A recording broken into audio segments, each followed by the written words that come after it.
За өнөөдрийн анх улын зээл олохдоо бол 50 сая хүртэлх төгрөгийн хэмжээтэй жилийн 6% хүүтэй за 60 сар хүртэлх хугацаатай ийм зээл гаргасан байдаг. За энэ дээр бол одоо 6% хүүтэй зээл олохын тулд бол одоо улсын төсвөөс бол татаас олгож өгөх одоо татаас өгөх байдлаар энэ зээл олгогдсон байт юм байна. За энэ бол одоо малчдыг шинэ оршоо болгож хөгжүүлэх, нэгдэж нийлэх, за мөн одоо амжиргааг сайжруулах зорилгоор энэ зээлийн одоо олголт явсан байдаг. За энэ дашимт хэлэхэд бол 2026 онд бол яг энэ зээлийн хүүгийн татаас буюу шинэ зээл олголтоор нийт төв тавигддаг байгаа шүү. Тэгээ зогсоох болсон шалтгаануудаар өнөөдөр хүртэл олгосон байгаа зээлтэй холбогдуулан цааш дөрвөлжлүүлэх үү яах вэ гэдэг санал дүгнэлт гаргасны дараагаар шийдвэр гаргахаар бодож байгаа. За энэ нийтдээ 894 тэрбум төгрөгийн зээл олгогдсон байт юм байна арилжааны банкудаар. За үүнд бол одоо нийт хамрагдсан нь нийт бол 10,578 шинэ хоршоо байгуулагдсан байдаг. Энэ зээлийн юутай холбоотойгоор. За үүнд бол 103,000 гишүүн буюу одоо нийт малчдын 33% нь одоо шинэ оршоо хөдөлгөөнд нэгдэж одоо энэ зээлтэй холбоотойгоор зээл авч одоо үйл ажиллагаа явуулж байна. За өнөөдрийн байдлаар 119 тэрбум төгрөгийн одоо эргэн төлөлт хийгдсэн байна. За одоогийн байдлаар бол ямар нэгэн байдлаар бол чанаргүй зээл бол байхгүй байна. Тэгээ чанаргүй зээл буюу одоо хүндэрсэн зээл бол байхгүй байна. За энд бол нөлөөлж байгаа хэд хэдэн нөхцөл байгаа. Энэ бол одоо малын махны үн өндөр байгаатай холбогдуулаад энэ зээл төлөлт бол харьцан гайгүй яваад байна. Тэгээ энийг бол одоо яг арилжааны банкудаас дөрвөн арилжааны банкаар дамжиж энэ зээл нь гарсан байт юм байлээ. За зээлийн зориултыг та бүхэн эндээс харж болох нийтдээ 14 зориултаар энэ зээл гарсан байдаг. За энэ бол одоо үржлийн мал худалдаж авах, за бордооны аж ахуй байгуулах, за тэжээлийн урмал тарих, мах босруулах үйлдвэр цех байгуулах, за малын гаралтай түүх эдийн агуулгах, зойр, хүргүүр байгуулах гэх мэтлэн 14 төрлөөр 894 тэрбум төгрөгийн зээл гарч за үүнээс одоо 119 тэрбум нь одоо эргэн төлөлтөд явж байна. За одоо яг хийгдэж байгаа ажил бол E-Монгол системээр дамжуулаад шинэ оршооны одоо гишүүд рүү санал асуулга явуулж байгаа. За яг одоо авсан зээлээ хэрхэн яаж төлж байгаа, за үйл ажиллагаа нь хэрхэн яаж явж байгаа тал руу санал асуулга E-Монгол дээр явуулахаар төлөвлөж байна. За яг оршуудын одоо малчидтай уулзахад бол гол тавьж байгаа асуудал эргээгээр нөгөө мал гаргаж байгаа бүтээгдэхүүнээ борлуулах тал дээр одоо тусламж хүсдэг. Тэгээ энийг бол одоо хоршоо болон малчдын цахим платформ бий болох асуудлыг бол одоо хийх гээд явж байна. За үүн дээр бол одоо E-Монгол болон захим хөгжлийн яамтай хамтарсан байдлаар платформыг бий болгох нь зүйтэй байна гэж харж байгаа. За мөн зарим нэг одоо бүтээгдэхүүн үйлдвэрлэж байгаа хоршоодуудад эргээд орон нутгийн сургууль цэцэрлэгт сүү нийлүүлэх тэр захин платформ бий болгож өгөх ёстой юм бэл. Ингэж бас худалдаа авалтын дэмжих юм байна. За мөн CU буюу одоо худалдааны сүлжээ одоо дэлгүүрийн компанитай бас хамтарч ажиллах санал бол тавьж байгаа. Одоо тухайн орон нутагт байрлаж байгаа CU-гийн тодорхой булан дээр нь одоо энэ хоршоод болон тухайн орон нутгийн малчдын одоо бараа материалыг зарах боломжийг нээж өгөх энэ асуудлаас хамтран ажиллах асуудлыг хөндөж байна. За цаашдаа за энэ бол одоо ингээд банкудаас ирсэн мэдээлүүд байна. За бол өргөжлүүлээд явж байгаа зээлийн татаас нь бол энэ жилийн татаас нь орсон байгаа, төсөв тавигдсан байгаа. Шинээр бол зээл олгох асуудал бол байхгүй. За ингээд харах юм бол Ариг банк, Хаан банк, Төрийн банк, Голомт банкаар дамжиж гарсан байгаа. За цаашдаа шинэ оршоо ер нь татаас шинээр олох хэсгээр бол санал дүгнэлт төд удалгүй гарна. Гэхдээ Миний бас уур амьсгалын өөрчлөлтийн үндэсний хороог ахалж ажилладаг. За уур амьсгалын өөрчлөлтийн үндэсний хороог ахалж ажилласнаар бид нар энэ шинэ хоршоог уур амьсгал буюу одоо нүүрс төрөгчийн зах зээлтэй холбох ажлыг хийхээр төлөвлөж байна. За Монгол улсад бол яг одоогийн байдлаар 2 хоршоо байна. Одоо бэлчээрээ зөв зохистой ашиглаад малынхын тоо толгойг зөв зохист одоо хэмжээнд байлгаад улиралд хоршооны одоо гишүүн болон 3-аас 4 сая төгрөг авдаг ийм жишг одоо 2 хоршоо тухайлбал одоо үйл ажиллагаа явуулж байна. Тэр цаашдаа бол энэ шинэ хоршоог энэ чиглэл рүү одоо чиглүүлж явах нь зүйтэй юм гэсэн дүгнэлт бол энэ гарч байгаа. Буюу одоо бид нар энэ карбонтой холбоотой карбон трейд буюу одоо нүүрс төрөгчийн зах зээлтэй холбоотой бүртгэлийн ажлыг хийх мөн одоо хоршоодын болон малчтад тэр сургалтыг хийлгэх, сургалт зохион байгуулах, за тэгээд платформ бий болох шаардлагатай юм. За тэр платформ бий болоход бол ойролцоогоор 3-аас 6 сая долларын нэг бол шинээр бий болгох 3-аас 6 сая долларын асуудал шаардлагатай юм байна төсөв. Нэг бол одоо сар болгон тодорхой хэмжээний мөнгө төлдөг платформыг одоо бүртгүүлэх ажил бас 2 байдлаар шийдэх боломжтой байгаа. Энийг бол одоо үндэсний хорон дээр ярилцаад аль нэг тал руу шийдэл гаргана гэсэн үг. Тэгээд цаашд бол шинэ оршоо бол илүүтэй уур амьсгалын өөрчлөлттэй одоо нэг ёсонд уур амьсгалын өөрчлөлттэй холбоотойгоор энэ шинэ оршоо хөдөлгөөний цаашд үргэлжлүүлэх нь зүйтэй юм байна гэсэн дүгнэлт бол гарч байгаа. За энэ дөр бол одоо зээлийг хэрхэх асуудлыг бол бид нар байнга ажиглаж явна. Мөн эргээгээд хоршоодод холбоотойгоор сургалтыг бол хийж явна. Гагцгүй бид нар дэлхийн зах зээлээс мөнгө татах бол боломж байгаа нөхцөлд бол тэр тал руу илүү явуулах ёстой юм байна. Мөн хоршоодын хөгжлийг нэг ёсондоо малынхын тоог зөв хэмжээнд нь байлгаж бэлчээрээ дундаа зөв ашиглаад ингээд явах юм бол бүртгүүлжүүлээд явах юм бол одоо дэлхийн зах зээлээс мөнгө татах бас боломж авах нэ. Энэ бол одоо малчтад шууд одоо олон улсын зах зээлээс мөнгө татах боломж бүрднэ гэсэн үг.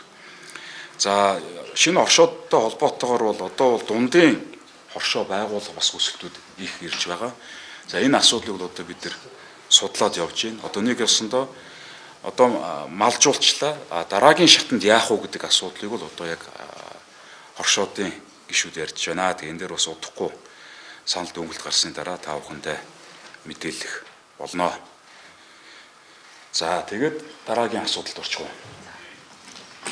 За энэ хаврын чуулганаар бол үндсэндээ 5% 4-5% нэмэлт өөрчлөлт өргөн барихаар төлөвлөж байгаа. За өмнө дотор бол одоо гамшигын тухай хуулийн нэмэлт өөрчлөлт, за мөн одоо нөөцийн тухай хуулийн нэмэлт өөрчлөлт, за эзэн засгийн тусгай бүсийн тухай хуулийн нэмэлт өөрчлөлт өргөн барих гэж байгаа. Өнөөдрийн байдлаар Монгол улсад эзэн засгийн тусгай бүс гэсэн хууль байхгүй мэл. Эзэн засгийн тусгай бүсийн эрх зүйн орчныг бий болгох зорилгоор тэр дотроо чөлөөт бүсийг яах вэ? За эзэн засгийн тусгай бүс байвал яах вэ? Хот дагсан бүс байвал яах вэ гэдэг хуулийг өргөн барихаар ажиллаж байна. Бид нар ч одоо чөлөөт бүс гэдэг хуультай боловч өнөөдрийн байдлаар бол чөлөөт бүс нь архины зөвшөөрөл өгөхөөс өөрөөр ямар нэгэн байдлаар зөвшөөрөл өгөх тэр тогтолцоог нь бүрдүүлэг байна. Одоо чөлөөт бүсэд үйлдвэр байгуулахын тулд одоо байгаль орчны яам, эсвэл холбогдох яамаас зөвшөөрөл авдаг. За байгууллагын орчны нарийн ёсны үнэлгээ хийлгэдэг, тээ зүг батлуулдаг.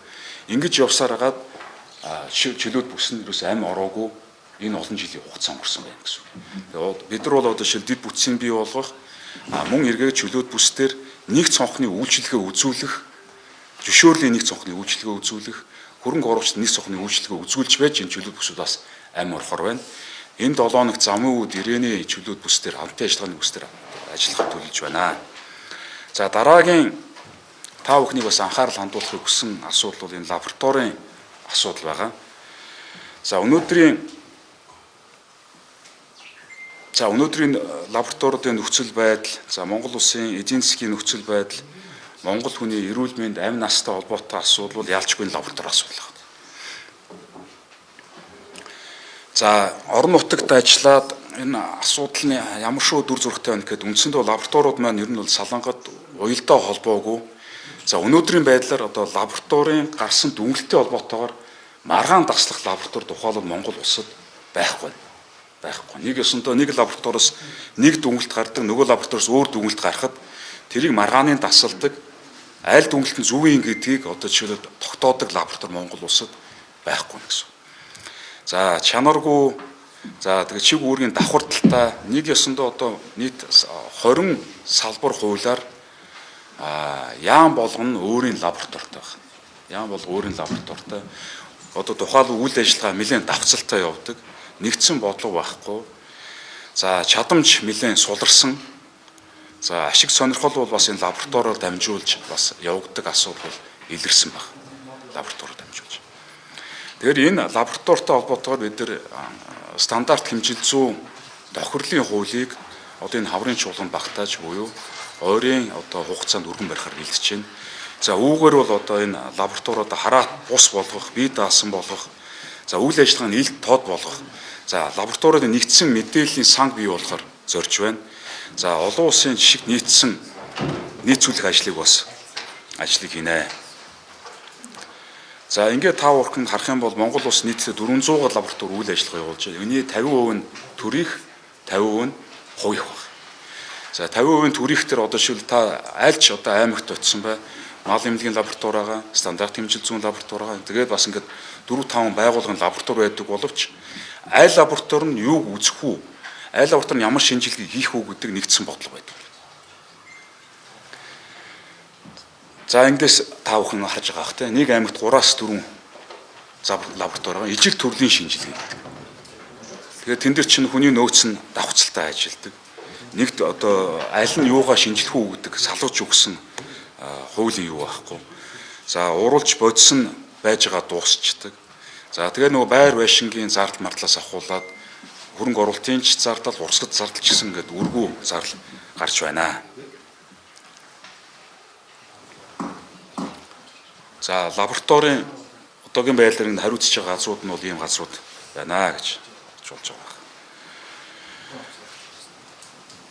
За үндсэндээ за энэ слайд бол та бүхэн харуул өнөөдөр яг хүнсний аюулгүй байдалтай холбоотойгоор бол одоо энэ холбогдох лабораториуд нь гайлын төв лаборатори байгаа, эм эмнэлгийн лаборатори байгаа, улсын мал эмнэлэг, ариун цэврийн лаборатори байгаа, за хүнсний аюулгүй байдлын үндэсний лаборатори байгаа. За одоо ер нь бол яг бидний эрүүл мэндтэй холбоотой асуудал, за өвчлөлттэй холбоотой асуудал бол яалчгүй энэ лабораторитой холбоотой асуудал болж байна. За гайлын лаборатори бол одоо хил гайлаар орж иж байгаа лабораторийн зөвхөн орцыг нь нөгөө татвар ноогдуулах зорилгоор зөвхөн орцыг нь шинжилдэг. Тэ? Тэгээ нөгөө гайл дээр шинэ лаборатори за дотоодод үйлдвэрлэж байгаа бараа бүтээгдэхүүний лабораторийг шинжилдэг бас шинжилгээнд төдийлөн одоо нэгдсэн бодлого байхгүй болж байна. За олон улсын жишг тарах юм бол нийтдээ 367 төрлийн одоо шинжилгээг зөвхөн хүнсэн дээр хийдэг бол манай улсад бол хийх боломж нь 52 төрлийн л одоо юм үзэх боломжтой байх жишээ нь. За нийт 2024 онд илэрсэн зөрчил бол 6700 зөрчил байгаа. Үүний одоо 26% нь ариун цэвэр эрүүл ахуйн шин чанартай, 22% нь одоо түүхий бүтээгдэхүүний чанартай холбоотой асуудал байгаа. За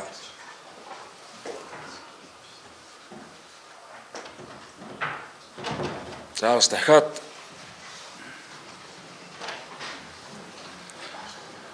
за бас нөгөө лабораторитой холбоотойгоор эдийн засагт шууд нөлөөлөл үзүүлдэг зүйлний үгээр энэ түүхийд болон барилга ашигт малтмал үнэт металлын одоо лабораторийн дүгнэлтээр эргээгээд тухайн экспортод гаргаж байгаа бараа бүтээгдэхүүний үнд нөлөөлөх асуудал бас гарч ирсэн. Одоо жишээлбэл нүүрсэн дээр калор болон коксцсон байдал эдгээр дээр лабораторийн үр дүнгээр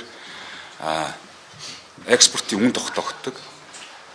Одоо экспортын үн тогтоогдно гэдэг маань одоо манай Монгол улсад орж ирэх валют дээр шууд нөлөөлөл үзүүлдэг. За үнэт металл буюу алт, цис эдгээр дээр сорьцын мэдээлэлээр мөн ялгаа байхгүй үн тогтоогддог. Энэ дээр ямар асуудал тухайлбал илэрсэн бэ гэхээр за нэг гулдмаа бол ойролцоогоор 3.9 кг байдаг алтны гулдмаа. За үүнийг шинжилгээний сорьцын зөрүү гарсан. Шинжилгээний сорьцын зөрүү болохоор одоо Монголын сорьцын хяналтын газар хийлгэхэд 846 та гарсан сорьц геологийн судалгаа шинжилгээнд дээр хийлгэсэн 803 та гараад Их Британий Алекс Стюарт гэдэг олон улсын сорьцын газар хийлгэхэд 797 та гарсан байна. Энэ чинь юусэн нэгэн гулдмаагаас 190 г алтны зөрүү гарсан гэсэн. Тэгээ Монгол улс бол нийт одоо жилд 20 тонн алт. За нэг 14-өөс 20 тонн алт жил бол Монгол банкнд тушаагддаг. За энэгээр одоо жишээлбэл энэ сорьцын энэ зөрүүгээр бид нар бас их хэмжээний одоо бас байгалийн баялгаа алдчихж болцшгүй байх гэсэн үг. Ер нь бол. За мөн одоо энэ асуудлыг ерөнхийдөө хуулийн яналтын байгуул руу шилжүүлэхээр ажиллаж байна. Нэгэсэндээ одоо сорьцын зөрүү гэдэг бол 3.9 кг гэдэг нь та бүхэн өөрснөө ойлгож байгаа тийм. Бидний одоо олборлож байгаа Монгол банкнд тушааж байгаа алт бол энэ чинь бараг 14 тонноос дээш 20 тонны хооронд хэлбэлзэж идэг бол зөвхөн нэг голд манаас гарсан сорьцын зөрүү.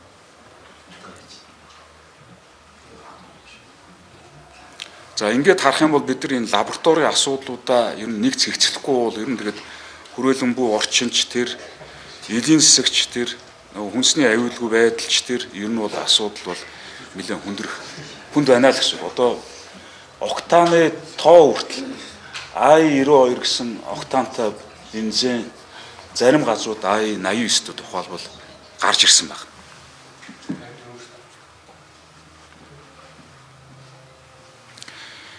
За үүнтэй холбоотойгоор бид нар хоёр ажлыг төлөвлөж байна. Нэгдүгээрт бол засгийн газрын тогтоолын төслийг бэлдэж одоо оруулах байгаа. Лабораториудын за ядаж төрийн өмчит лабораториудаа шатлсан болгоё. Ийм хүнс орчны аюулгүй байдлын үндэсний лаборатори тогтолцоог бий болгоё. За тэр хамгийн дээд шат нь болохоор лавлгаа буюу одоо тэр маргаан таслах тэр лабораторийг бий болгох. За мөн одоо баталгаажуулалтын лабораториудыг шаардлагатай бүсүүдэд бий болгох шаардлагатай байна гэсэн. Бусад тэр аймаг юунуудаар байгаа лаборатори болохоор анхны шатны бүх төрөвжсөн одоо шинжилгээ хийдэг шаталтай. Ингээд нэгдүгürt бол шатлыг нь бий болгоё. За мөн одоо эргээгээд лабораторийн бодлогын зөвлөл гэж одоо энэ бүх энэ салбаруудын лабораториудын эрхэлсэн асуудлуудыг нэг зөвлөл болгож аль нь юугаа үзэх үү гэдгийг ерөнхийдөө бол тохирж тэгээ цаашдаа тэгээ тохирохгүй бол төсөвдөрч дарамт болдог хөрөнгө оруулалтын асрыг дарамт болдог эргээд урсгал зарлалын үргүү зардал нэлээд гарч байна гэсэн. Тэгээ энийг бол одоо лабораторийн зөвлөлөөрөө бодлогын зөвлөлийг байгуулж энэ асуудлыг шийдэх гэж бодож байна. За үндэсний мэдээллийн нэгдсэн санг бий болгож хувийн болон төрийн одоо өмчит лабораториудын мэдээллийн нэгдсэн санг бий болгох шаардлагатай гэж харлаа. Энэ дээр ямар нэгэн маргаантай эсвэл асуудалтай зүйл гарвал хаана хизээ ямар бүтээгдэхүүн дээр гарсан бэ гэдгийг эргээд хөөж асуудлыг илрүүлэх боломжтой болно гэсэн. За мөн одоо лабораторийн нэгдсэн стандарттай болно гэсэн. Төрөвчсөн буюу анхны шатны лаборатори нь ямар шинжилгээнүүд хийх үү, ямар хугацаанд хийх үү, баталгаажуулалт нь юу их үгээд энэ шатлсан энэ лабораторийн нэгдсэн стандарттай уснаар нэгдүгээр төсөв мөнгөний хувьд тэр иргэдийн аюулгүй байдлыг хангах үүднээс ч тэр нэгдсэн тогтолцоо бий болохоор зорж байна. За энэ ингээд лабораторид болдог тийм. За ингээд үндсэндээ ингээд энэ үйлрэл буюу энэ хаврын чуулганаар 5 хуулийг өргөн барихаар зорж байна. Дараа 7 хоног та бүхэнд эдийн засгийн тусгай бүстэй холбоотой хуулийн танилцуулгыг та бүхэнд бас хийн гэж бодож байна. Тэгээд та бүхэн тухайн үед бас байвал тэр үеэ сонирхоноос өнөөдөр мэдээлэлтэй холбоотойгоор асуулт байна уу? За.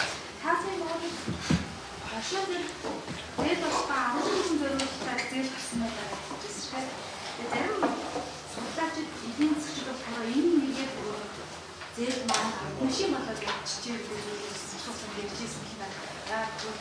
Маань зээл зээл нь ингээд өөртөө хаад машины явж байгаа юм уу гэдэг гэсэн. Атаас авч байгаа машины хоош юм гэсэн. Тэгээ ийм бид байгаа гэсэн. Тэгэхээр энэ зээл маань машин болж байгаа юм уу? За ер нь одоо тэгш болж байгаа. Тэгээ энэ дээр нөө 21 бүх байдлууд бас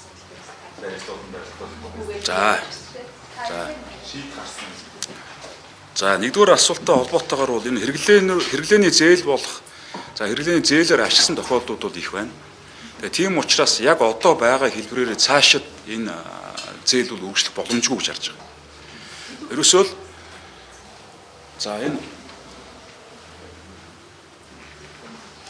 хэрэглээ гэхэр чинь бас энэ чинь олон байгаад байгаамаа. За энэ бол нэг ойролцоогоор 20-с 30% нь бол хэрэглээний зээл рүү орсон байх магадaltaй гэж харж байгаа. Гэхдээ энэ үшээ нөгөө иргэн болон хоршоо болон банкны хооронд хийгдсэн хилцэл зээлийн төлөлт нь хэвээ явж байгаа болохоор одоогийн байдлаар ямар нэгэн байдлаар бол оролц тэрийг зогсоох юм уу болиулах юм тэр нь оролцоо нь буруу гэж харж байна. Гэхдээ цаашид яг энэ шинээр ийм байдлаар шин зээл болох нь бол буруу гэж харж байгаа. Тэгээ цаашдаа бол шинэ оршоог бол хоёр чиглэлээр хөгжүүлэх нь зөв юм байна гэж харж байна. Нэгдүгürt болохоор тэр уур амьсгалын өөрчлөлтөд уялдуулж нүүрс төгчийн зах зээлд нь уялдуулах. Нэг ёсондоо тэр чим одоо манай бодлогын өвч тэр бэлчээрийн даацуул хэтэрчээд байна шүү дээ, тий. Тэгэхээр нүүрс төгчийн зах зээлд уялдуулснаар малчнаа бэлчээрийн даацад тохируулж малаа өржүүлдэг болно гэсэн. Тэр чинь малын толгойтой ч холбоотой, бэлчээрийн ашигтай ч холбоотой юм. Тэрийг ингэж зөв зохистой ашигласнаар нүүрс төгчийн зах зээл дээрээс мөнгө олох боломжтой байхгүй. Тэгээ тэрийг нь малчд шууд өөрсөнд нь аваад өгчнө гэсэн. Гэхдээ тэрийг төрөөс хийх ёстой асуудал нь юу вэ гэхээр тэр бүтгэлийн асуудал, тэр платформын асуудал гэдэг бид нар шийдэх ёстой асуудал энэ байна. Дээрээс нь малчтаа тэр сургалт зохион байгуулах асуудал. Тэр нөгөө байнгын ч уялдаа холбоотой явах асуудал бий болчихж байгаа байхгүй. Тэр чиглэл рүү энэ шинэ хоршоо гэдэг юм явуулъя. Хоёрдугаарт цаашдаа бол дундын хоршоо буюу илүүтэйгээр тээвэр, логистик, supply chain тал руу нь явуулъя. Тэ? Supply chain гэдэг нь одоо манайх чинь хүнсний хувьсгалаар 50 гаруй үйлдвэр Монгол улсад байгуулагдсан байна. За тэрний одоо бараа бүтээгдэхүүнийг бэлдэж өгдөг, тээвэрлж өгдөг, агуулгын одоо аж ахуйг нь бий болгож өгдөг. Тэр чиглэл рүү илүү явуулах хэрэгтэй юм. Тэрэл цаашдаа явуулвал дундын хоршоо байдлаар явах хэрэгтэй юм байна гэсэн ийм л хоёр дүгнэлт гарч байгаа. Тэрнээс яг өмнөхшгөө одоо хэрэглээний зээл өгдөг ч гэдэг юм уу, эсвэл малжуулах зээл өгдөг ч гэдэг юм. Энэгээр бол цаашдаа үргэлжлэх нь бол буруу байна гэж харж байна гэсэн. Үндэсний баяр наадмын комиссийг бол ойрын хугацаанд энэ хуралдуулахаар төлөвлөж байна. Тэгээ баяр наадмын комиссийг хуралдуулсны дараагаар тэгшөөтэй холбоотой асуудлаар шийдвэр гарганаа. Тэгээ 1024 бүх барилдахаар бол одоо хуульд нэмэлт өөрчлөлт оруулахаар өргөн барина гэсэн. Тэгээ яг одоогийн байдлаар шийдвэр гаргав гэсэн. Та нэг нь сайн ажил нэгжүүдэд ингээд шинэ хөшөөд байгуулагдсан байна гэж хэлсэн шүү дээ. Яг тэр шинэ хөшөөд яг жинхэнэ хошоо хэлбэрээр үйлчлэгээ явуулж чадчих юм уу? Эсвэл бүх хүмүүс нэгдээд бараг 9 гэр бүл нэгдчихвэл нэг зээл өгөх нь үсэлсэн шүү дээ. Тэгэхээр яг энэ хэлбэрээр явсан тохиолдол юм байна. За яг мэдээч би өөрөө яваад аймагуудаар 11 аймагаар явлаа. 11 аймагаар явахдаа аймаг болгон дээр тэр ойрхон байсан оршуудаар нь орж ажилласан. За сайн явж байгаа оршуудууд байна. Одоо яг нөгөө зориултаараа автсан үйлдвэр одоо махны үйлдвэр бий болгоцсон, эсвэл одоо агуулга зөөр бий болгоцсон. Юусе бидний нодон жил 350-60 сая долларын мал мах экспортод гаргасан байна шүү дээ. Одоо бид чинь түүхэн хамгийн дээд хэмжээнд рекорд хийсэн гэсэн үг. Тэрийг хийхэд бас нөлөөсөн юмнууд юу вэ гэхээр тэр хүнсний хувьсгал, за энэ шинэ оршоогоор гарсан тэр агуулга махны үйлдвэрийн чиглэлээр гарсан тэр зээлүүд бол тэрийг гаргахад бол нэлээд нэмэр болсон байна. Ягаад тэгэхээр нөгөө мах бол бас хурдан хугацаанд мууддаг бараа бүтээгдэхүүн те. Тэгэхээр зуны үйлдвэрлэлд тэр агуулга тэр зойрын асуудал бол ялчгүй шийдэх ёстой асуудал байхгүй. Тэгээ тэр өөр эргээд supply chain гэсэн үг шүү дээ те. Тэгээ тэр бол ингээд зөв тал руугаа гарсан чинь байна. Мэдээч тэр хэрэглээний зээлийг бол одоо бас хөхүүлэн дэмжих бол боломжгүй шүү дээ тийм ээ. Тэрийг хэрэглээний зээлийг татаас өгөх байдлаар шин зээл олох бол болохын хувьд буруу гэж харж байгаа байхгүй. Шинэ хашаад эзэндээ очихгүй нэг шүмжлэл гарсан. Одоо шинэ хашааны нэг зээл олохын дээр хяналтыг хэрхэн сайжруулах вэ? Өнгөрсөн намын журмын зарим шүтс хэлжсэн шүү. Орон нутаг нэгнийхээ эрдэнэ өрнөнд цуглуулж ажиллаж өөрөөр нэг зээл авчдаг. Тэгээ энэ бол яг шинэ оршоод бүртгүүлсэн бол нэг шинээр бол 10,700 шахуу оршоо байгуулагдсан байна. 100 гаруй мянган малчинтай. За түүний 70% нь буюу 7,000 оршоо бол зээл авсан юм байлээ. Тэгээ одоо шинэ зээл байхгүй байгаа шүү дээ. Энэ зогсоодсон байна. Дараа нөгөө таны харин нөгөө мэрэгжлийн хэвлэмийн байгууллага сэргийн байгууллага гэж яригдчихсэн. Одоо хизээ яг байгуулах байна. За яг мэрэгжлийн хяналттай холбоотойгоор яг одоогийн байдлаар надад бол мэдээлэл байхгүй. Яг эзэн засгийн хөгжлийн яам дээр хууль нь бичигдээд явж байгаа. Хууль нь босруулагдаад явж байгаа. Хавчлийн нөхцөл байдлын нөхцөл ямар байгаа вэ? Бас арайлтыг Баяр хүнээс суучих. За ингэсээ 2-7 хоногийн улсын онцгой комисс хуралдсан байгаа захимаар тэгээ бүх аймгийн дарга нарт чиглэл өгөгдсөн байгаа. За ямар чиглэлүүд өгсөн бэ гэхээр бид нар энэ хаварчлалтай холбоотойгоор малын төлөлтөй холбоотой асуудал. За сая энэ малын сэг идэр гарсан бол тэрийг тэр даалдлах, одоо устгах, малын сэгээ устгах. За вакцинжуулалттай холбоотойгоор бас чиг үүргийг өглөө. За хойд бүсүүдэд одоо ой ихтэй бүсүүдэд одоо ой хээрийн төмрөс урчин сэргийлэх ажлыг зохион байгуулах, ойг цэвэрлэх эдгээр ажлыг зохион байгуулах аймаг сумын удирдлагуудад өгсөн байгаа. За шар усны үертэй холбоотойгоор болзошгүй аймагуудад бас чиглэл өгөгдсөн байгаа. Одооноос тэр далан эдрээ цэвэрлэх, үерийн далан эдрээ цэвэрлэх, бэхжүүлэх эдгээр асуудлыг шийдэх. За яг энэ ой хээрийн төмөртэй холбоотой, шар усны үертэй холбоотой, за мөн одоо шуургат одоо энэ хаврын үед чинь бас шуурга их болдог. Түүнтэй холбоотойгоор энэ зам аргуугаа цэвэрлэх асуудлаар чиглэлүүд өгдөж аймаг орон нутгийн төсвөр шаардлагатай мөнгийг гаргах асуудлыг шийдсэн байгаа. Шийдвэрлэхээр чиглэл өгсөн байгаа. За мөн ойрын хугацаанд улсын нөөцөөс тодорхой хэмжээний бас техник тоног төхөөрөмжийн одоо шаардлагатай аймагуудад техник тоног төхөөрөмж тусламж олох асуудлыг бас нөөцөөс гаргахаар төлөвлөж байна.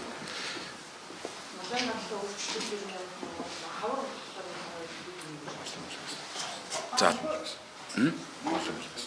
тэрийг за мал эмнэлгээс тодруулахгүй бол малын гаралтай зарим аймагуудаар бол малын гаралтай хүчлэл гарсан. За тэр нь бол Өмнө Говь, Дархан уул аймгийн зарим сумдууд гарсан байгаа. Тэрэн дээр бол мал эмнэлгийн газраас бол холбогд гарах хэмжээг аваад ажиллаж байгаа.